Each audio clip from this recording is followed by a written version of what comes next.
Hello friends, ঝর্ণার শখের ছাদ বাগানে আপনাদেরকে স্বাগত।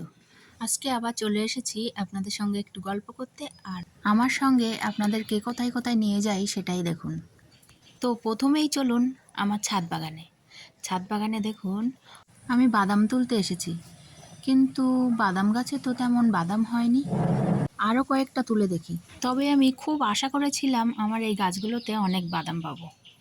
আমার ছাদ বাগানে আমি প্রথমবার বাদাম গাছ লাগিয়েছি। বৃষ্টিতে অনেক বাদাম পচেও গেছে, তবে এর জন্য মন খারাপ করে কোনো লাভ নেই। কথাই বলে না, একবার না পারিলে দেখো শতবার। আমি আবারও চেষ্টা করব, সামনের বছর আবার বাদাম লাগাবো। না ঠকলে কিন্তু কিছু শেখা যায় না। এখন আমার মনে হচ্ছে বাদামগুলো বর্ষার আগের থেকেই তুলে নিলে ভালো হতো। বৃষ্টিতে আমার অনেক বাদাম পচে গেছে। বাদামগুলোকে সব আমি ছাড়িয়ে নিয়ে ছাদের থেকেই ধুয়ে পরিষ্কার করে নেব।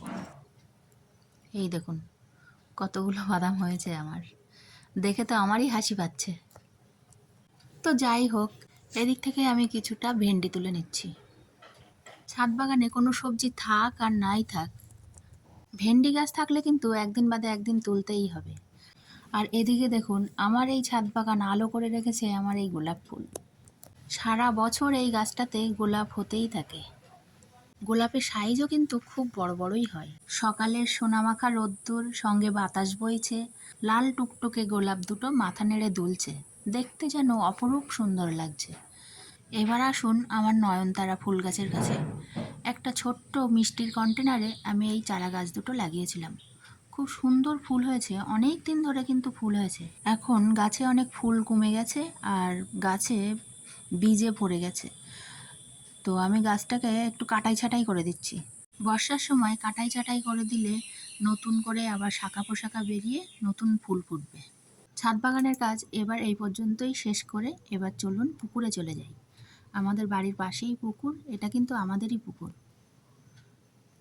পুকুরে কিছুটা মাছ ছাড়া হবে, সেটাই আপনাদেরকে দেখাতে নিয়ে এসেছি। দেখুন কত ছোট ছোট মাছ। এই হাঁড়ির ভেতরে এক হাঁড়ি ওরকম ছোট ছোট সব মাছ। এগুলো বাটা মাছ আর কাতলা মাছ। এই দেখুন কিভাবে ছাড়তে হয়। প্রথমে ভালো করে জলটাকে থাবিয়ে নিয়ে আস্তে আস্তে হাঁড়িটা জলের মধ্যে ডুবিয়ে দিয়ে মাছগুলোকে ছেড়ে দিতে হয়। আর এদিকে আমরা একটা কাতলা মাছ কেমন সেটা দেখার জন্য বলেছিলাম, তো আমাদের কাতলা মাছটা দেখিয়ে দিল। হাঁড়ির মধ্যে কাতলা মাছ আর বাটা মাছ এই দু রকমের মাছই ছিল। দেখুন কি সুন্দর মাছগুলো সব বেরিয়ে যাচ্ছে, দেখতে কিন্তু খুব ভালো লাগে।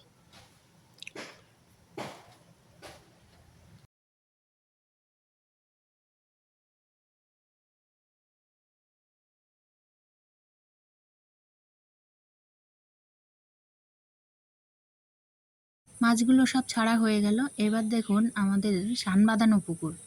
ওই দিকে একটা বড় শান আছে, আর এদিকে একটা নতুন করে শান বাঁধানো হয়েছে আমাদের নিজেদের ব্যবহার করার জন্য।